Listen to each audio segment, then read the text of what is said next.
बजे सिर्फ डीडी उर्दू पर।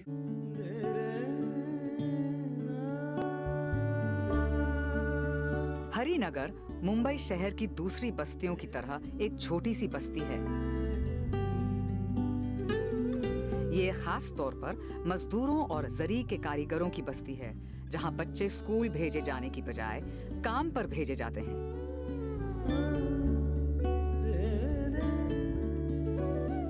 लेकिन इस बस्ती में एक फर्क है। यहाँ दो दूरंदेश नौजवान खवातीन ने इन बच्चों को स्कूल लाने का फैसला किया है।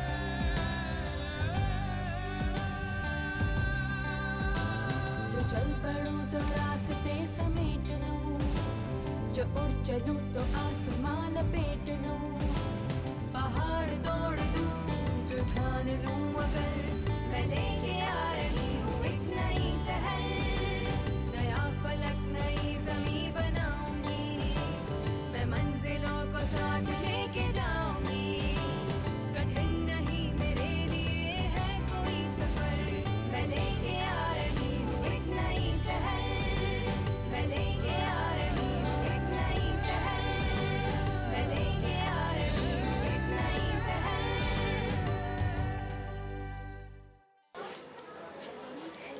हमारा नाम गजाला सलीमुद्दीन शेख है। यंग इंडियन स्कूल हमने 2001 में बनाया। शुरू से जब हम स्कूलिंग करते थे अपने स्कूल के वक्त से कुछ ऐसा एक दिल में ख्वाब था, और ये सारे ख्वाब एक्चुअली हमारे पेरेंट्स से जो देखे थे। मम्मी डैडी की ऐसे विश थी कि कम्युनिटी के लिए कुछ करना चाहिए। उन्होंने जब हमको पढ़ाया इंग्लिश मीडियम में, तब बहुत कम लोग मतलब लड़कियों को एजुकेशन का प्रेफरेंस देते थे। तो वो जो चीज़ें बचपन से चली आई, जो हम लोगों ने महसूस किया अपनी फैमिली में रह कर, ये तो फिर ऐसा लगा कि हमें कुछ ऐसा करना चाहिए जिससे मौका मिले दूसरों को, एक आइडियल रहे। हम इरफाना इस्माइल मुजावर है और ये स्कूल स्लम एरिया में चलती है। यहाँ के पेरेंट्स और ये सब जो है काफ़ी इलिटरेट है, मतलब पढ़े लिखे नहीं होने की वजह से उन लोगों को पढ़ाई का इतना मतलब इम्पोर्टेंस नहीं है। तो जब हमने यहाँ पर आए और पब्लिक जो जितने भी हमारे पेरेंट्स हैं उनको समझाया कि एजुकेशन गर्ल्स और बॉयज़ दोनों के लिए ज़रूरी है, उसके बाद से यहाँ पर अवेयरनेस आ गई है। मतलब लोगों को ये पता चला है कि हमको एजुकेशन लेना ज़रूरी है, हमारे बच्चों को पढ़ाना ज़रूरी है। स्लम में काम करने का बहुत ये था कि अपनी कम्युनिटी के लिए, जब सोशियोलॉजी में अक्सर जब लेक्चरर्स पढ़ाते थे तो उसमें ये आता है ना कि मुस्लिम बहुत पिछड़े हुए और बहुत यानी उनका बैकग्राउंड इतना, उनको साउंड कोई चीज़ नहीं होती उनमें, एजुकेशन तो ना के बराबर ही है, 0% है, और पढ़ाई के इम्पॉर्टेंस भी नहीं है उनकी मुस्लिम कम्युनिटी में। इस लाइफ में यानी दीनी तालीम को ज़्यादा तरजीह देते हैं बनिस्बत दुनियाई तालीम को। लेकिन प्रोग्रेस, इंसान को अगर प्रोग्रेस करना है तो इस चीज़ को लेकर दोनों चीज़ को जब चलेंगे तो ही हम तरक्की कर पाएंगे। यंग इंडियन स्कूल नाम रखना भी बहुत सोचने के बाद ये रखा, इसलिए कि जो पेट्रोटिज़म का जो ये है ना, सिर्फ लोग यानी उसके सिर्फ बोल ही बोल रह गए हैं। तो वहाँ तो अब यानी ये नाम देने से शायद हमारे स्कूल के बच्चों में बार बार ये 10 साल अगर वो सुनेंगे, 10-12 साल जूनियर से आएंगे, तो इस चीज़ का थोड़ा सा इंडियन होने का जो एहसास है वो होता चला जाए। ऐसा रहा। लोगों भी ऐसे डिज़ाइन किया, किताब और कलम का ये दिया है, खुद ही से डिज़ाइनिंग भी उसकी की थी कि फिर देख के बनवा, ताकि वो जो नॉलेज, इंटीग्रेशन और प्रोग्रेस, तो ये चीज़ ये लोगों रखने का भी रीज़न था कि नॉलेज से ही इंटीग्रेशन होगा और इंटीग्रेशन से प्रोग्रेस होगा। इंडिविजुअल कोई कुछ नहीं कर पाएगा।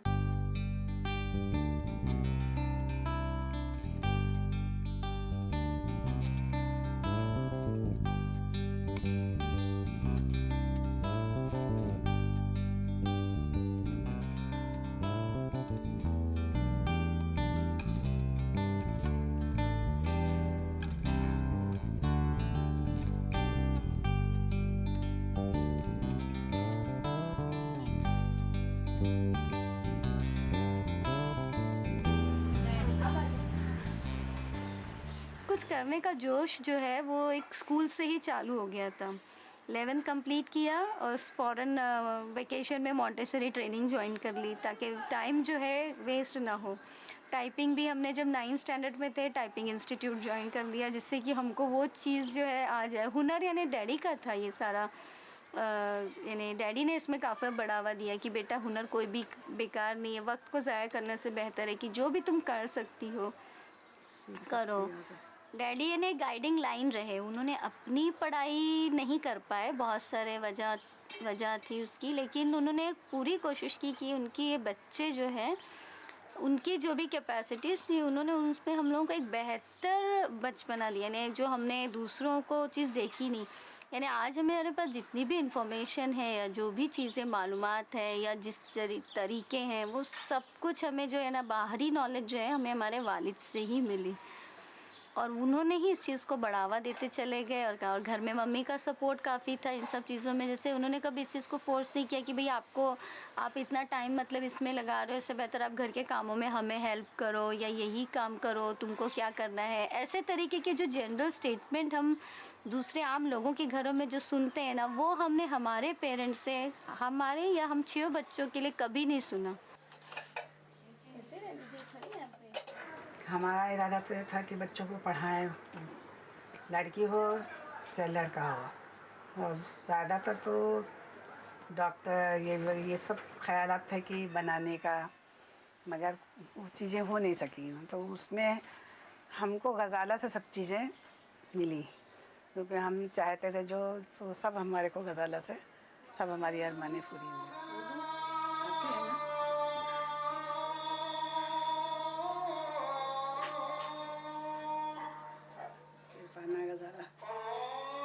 उन्होंने ये कोशिश हमेशा की कि भाई लड़कियां हैं पढ़ें, शादी ना करें ऐसा नहीं है, करें वो जब चाहे उस उम्र में करें, लेकिन जो भी काम करें लेकिन एक इस्लामिक दायरा हो। जैसे उन्होंने इस चीज़ को अहमियत दी दोनों पेरेंट्स ने कि उसके बाहर जाकर ऐसा कुछ ना करें जिससे कल इनके ऊपर कोई आ जाए या लड़कियों के ऊपर कुछ चीज़ कह रहे हैं। लेकिन ये भी इनके रहा पेरेंट्स, हम इस चीज़ के लिए बहुत फ़ख्र महसूस करते हैं कि हमारे माँ बाप ने कभी सोसाइटी में लोग क्या कहेंगे ये इसकी इम्पोर्टेंस नहीं रही। उन्होंने बोला कि बेटा हम ही सोसाइटी बनाते हैं, है ना, सब मिलकर ही करते हैं।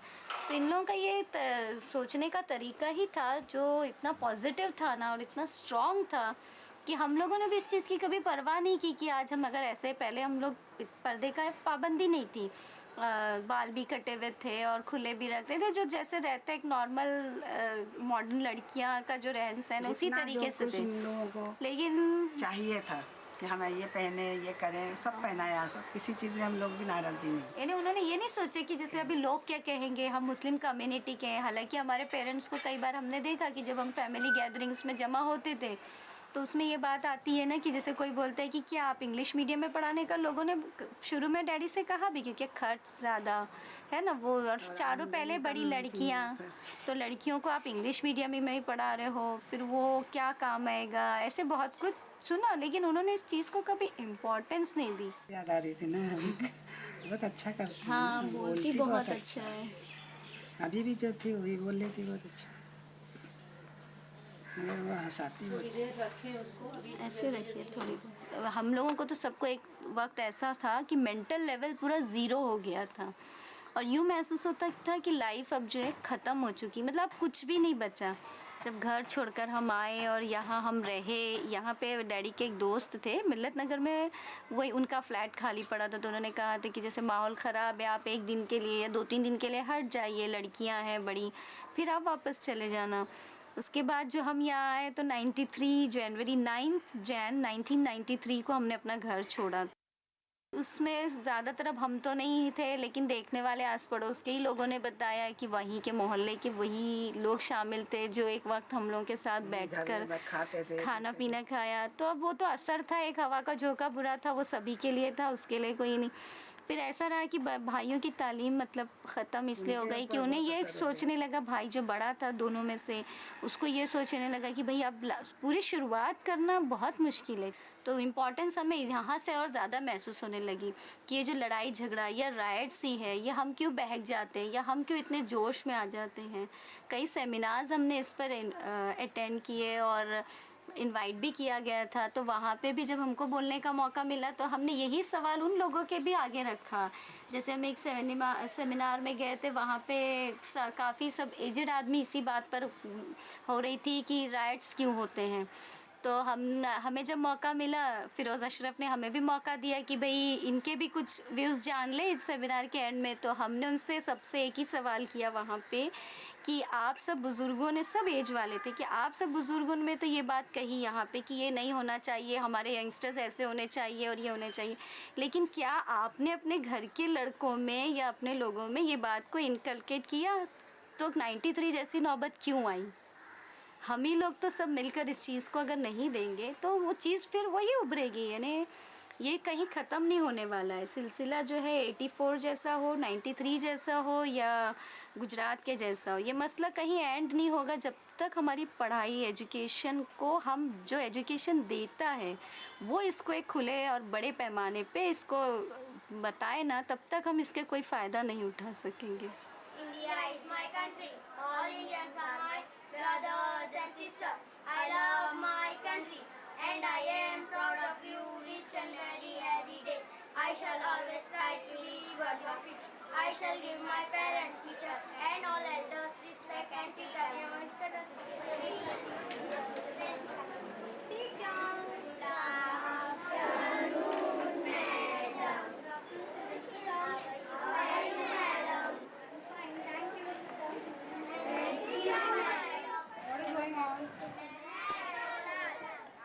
इरफाना से जो मुलाकात हुई, एक अकेले तो इतना था नहीं कि कुछ स्कूल के लिए कर पाते, तो ऐसा रहा कि जहाँ पहले स्कूल में जहाँ पे प्रिंसिपल थे वहाँ इरफाना एक स्टाफ थी हमारी, तो 3-4 साल का साथ रहा। वो एज ए सबॉर्डिनेशन में हमारे काम किया उन्होंने। उसके बाद उनके भी व्यूज़ कुछ इस तरीके के थे कि शायद वो भी कुछ करना चाहती थी लाइफ में, जैसे उनके पेरेंट्स ने उनको पढ़ाई के लिए भी मतलब रोक दिया था या ये है, तो वो भी चाह रही थी कि कुछ जुड़ जाए, एजुकेशन से कुछ करना चाहें। तो उनकी मुलाकात हमारी हैदरी स्कूल में हुई हमसे, और फिर हम दोनों के व्यूज़ मिलने की वजह से फिर हम दोनों एक दूसरे पे ट्रस्ट इतना था कि आगे अगर वो अच्छे से हम मिलकर कोऑर्डिनेट करके चला पाएंगे।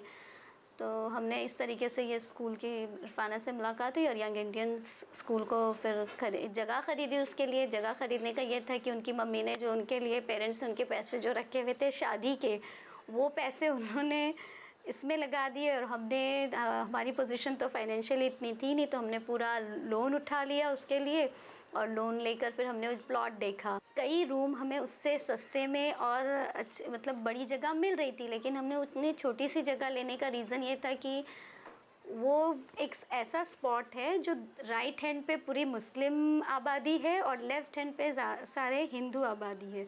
तो एक वक्त काफ़ी सेंसिटिव रहा वो इलाका, जो है बहुत सेंसिटिव है।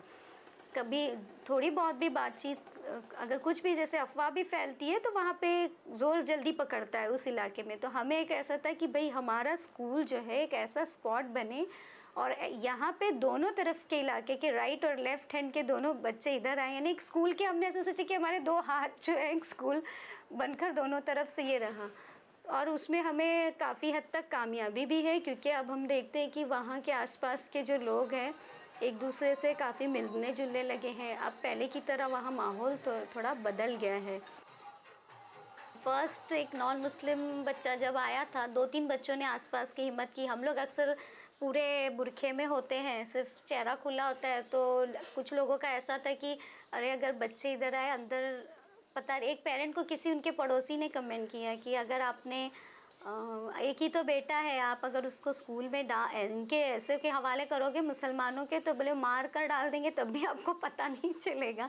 हम लोग ने इस बात पे सिर्फ ऐसे, पेरेंट इतनी इनोसेंट थी कि मतलब आकर उन्होंने हमको बताया भी कि हमारे पड़ोसी ऐसे कहते हैं, लेकिन हमने कहा नहीं, उन लोग हमारा बहुत ख्याल रखते हैं। अब करीबन वहाँ पे आधे 25% हमारे पास नॉन मुस्लिम बच्चे हैं, 75% मुस्लिम स्टूडेंट्स हैं। शुरू में आसपास के लोगों ने भी काफ़ी एतराज़ किया था कि ऐसा था, उनका कहना था कि स्कूल बनेगा तो शोर काफ़ी होगा, बच्चे हर तरफ के आएंगे, वो टॉलरेट करने के लिए तैयार नहीं थे। फिर हमने काफ़ी दिक्कतें उठाई, यहाँ तक कि हमने जब उसका कुछ कंस्ट्रक्शन करने गए बच्चों के लिए तो पुलिस कंप्लेन भी हुई, हम पुलिस स्टेशन तक गए, हमें बुलाया गया, फिर हम दोनों ने ही उसको निपटा, हमने किसी और का सपोर्ट नहीं लिया इसमें, हम दोनों ही गए थे, मेघवाड़ी पुलिस स्टेशन में बुलाया गया था। तो दोनों को हमने खुद ऑफिसर को समझाया कि आप देख सकते हैं कि हम क्या काम कर रहे हैं, हम ऐसी कोई एक्टिविटी तो है नहीं हमारी जो दूसरों को नुकसान कर पहुंचाएगी। रही बात जो शोर की इसकी, तो हम उसकी पूरी कोशिश करेंगे कि हम उसको कंट्रोल कर सकें, लेकिन फिर भी बच्चे हैं, उनको तो उनकी इतनी आज़ादी तो देनी ही है कि वो शोर करें। और इस तरीके से शुरुआत में रहा काफ़ी, यानी हमको उसकी चीज़ें जुटाने में, यानी एक छोटी सी हमें ट्यूबलाइट भी लगानी हो तो 10 बार सोचना पड़ता था कि भाई फाइनेंस के लिए क्या करें, क्योंकि जब लोन उठा लिया तो जो था अपना वो भी हमने उसका पेमेंट में जाता रहा, उनका रहा। शुरू में हम 3-4 साल तो ऐसे रहे हम लोगों के कि मतलब हमने अपने पर्सनल सेक्रीफाइसेस करना शुरू कर दिए थे कि जैसे हम कुछ ड्रेसेस को कम कर दें, या अपने जो पॉकेट मनी है या और भी जो ट्यूशन्स घर पर लेकर अर्निंग थी वो भी उसी में आने जाने में चली जाती थी। ये सारी तकलीफ़ें मतलब उठाई इस स्कूल को बनाने में।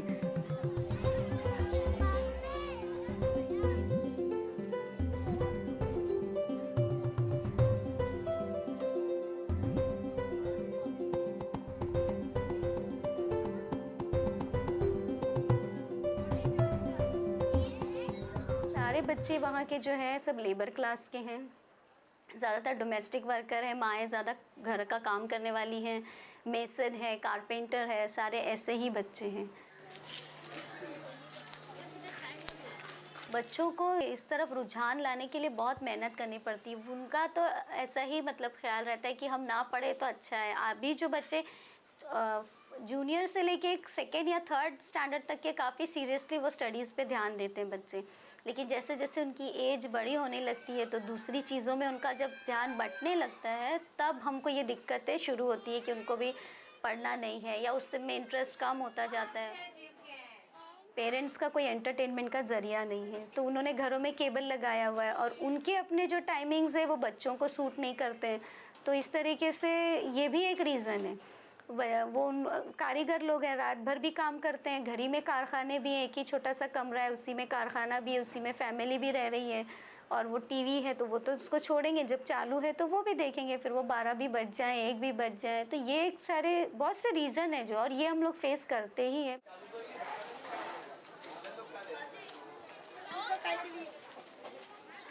लड़कियों की तादाद अब बढ़ रही है, पहले बहुत कम था। इनिशियली हम लोग को बहुत मोटिवेट करना पड़ा, वहाँ के लोगों को बहुत बताना पड़ा, यानी एक एक इंडिविजुअल स्टूडेंट्स को हमको बोलना पड़ा।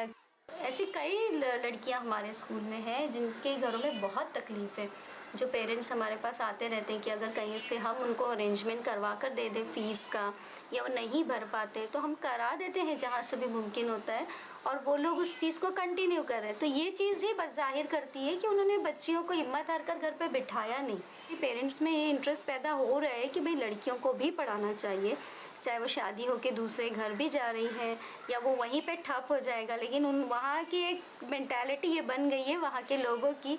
जब वो आते हैं तो अपनी लड़कियों के बारे में जो भी बताते हैं कि पढ़ाई में इंटरेस्ट कम है, ये है, लेकिन मैडम आप कोशिश कीजिए ये पढ़ जाए ताकि कुछ नहीं तो ये अपने बच्चे का तो घर में पढ़ा सके।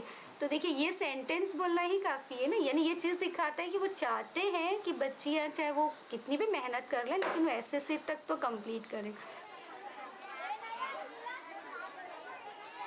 हम लोग ये समझते हैं कि वो आगे के फ्यूचर के लाइफ में कैसे ज़िंदगी आएंगी, उन्हें क्या फेस करना पड़ेगा सामने, ये हम लोगों को नहीं पता। कल हम है नहीं रहे, पर हम अपनी बेटी को अपने पैरों पे खड़े रहने के लिए ये तालीम देना चाहते हैं, वो भी इंग्लिश मीडियम से, क्योंकि English medium is very important future life के लिए। मैं मेरी बेटी को काफ़ी हद तक ऊंचा देखना चाहती हूँ, क्योंकि मैं हाउसवाइफ हूँ और मैं नहीं चाहती कि मेरी बच्चे भी मेरी तरह हाउसवाइफ बने। पढ़ लिखने से वो अपने ऊपर डिपेंडेंट हो जाएगी, उसको किसी के ऊपर डिपेंड नहीं रहना पड़ेगा, वो अपना जो भी है अपने आप से संभाल सकेगी, अपना फ्यूचर वो संवार सकेगी। ये स्कूल में हम लोगों ने एडमिशन इसलिए लिया क्योंकि हमने इरफाना मैडम और गज़ाला मैडम को देख के बच्चों को एडमिशन दिलाया है, क्योंकि वो मैडम बहुत अच्छी है।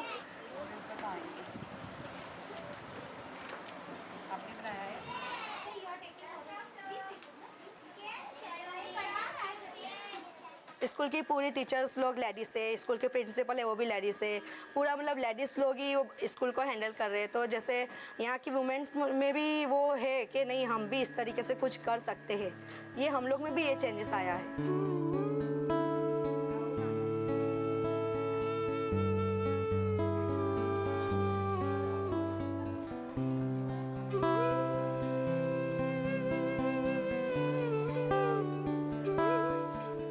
तरीके के लोग होते हैं।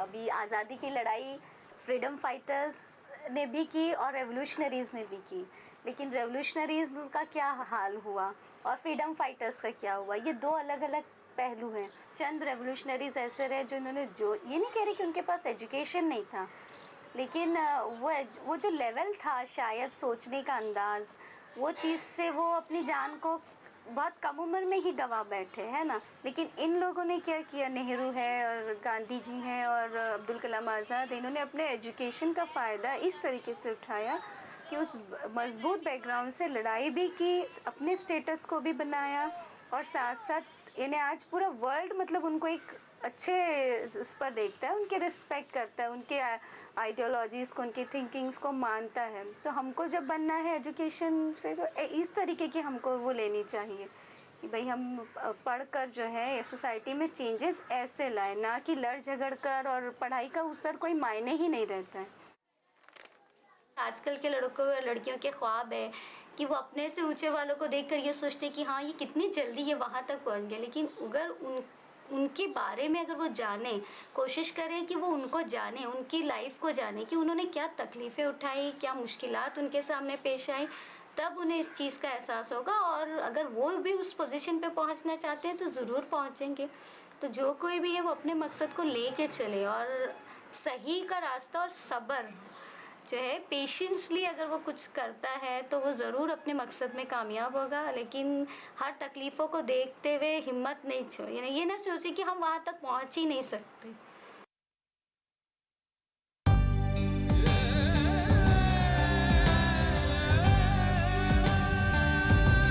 नया फलक नई ज़मीं बनाऊंगी, मैं मंजिलों को साथ लेके जाऊंगी। कठिन नहीं मेरे लिए है कोई सफर, मैं लेके आ रही हूँ एक नई शहर, मैं लेके आ रही हूँ एक नई शहर, मैं लेके आ रही हूँ एक नई शहर।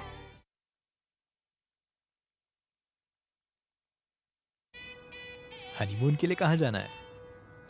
कहाँ जाना है मैडम? कहाँ?